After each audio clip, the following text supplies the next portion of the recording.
किसमें क्या क्या होता है?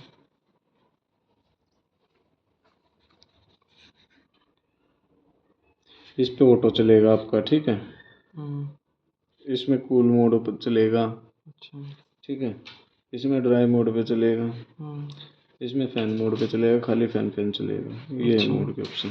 और फैन में? हम्म? फैन का जो बटन है उसमें? इससे फैन की स्पीड हाई लो मीडियम होगी। अच्छा, ये टेम्परेचर अप डाउन के हैं। ठीक है। और टाइमर ये का क्या?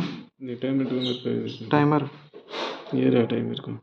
कितने देर में बंद हो जाएगा मतलब? वो टाइम में भरना पड़ेगा, 1 घंटा 2 घंटे। अच्छा, और उसके बाद नीचे में हेल्थ का क्या है? इन दोनों का नहीं पता, तीनों का। नहीं नहीं, हेल्थ हेल्थ जो लिखा हुआ है। इन दोनों का नहीं पता मेरे को। अच्छा। ये स्विंग के हैं, ये स्लिप का डिस्प्ले ऑन और ये बंद हो जाएगी। अच्छा कीजिए। अच्छा। ये रहा। अच्छा। ये एम्बिट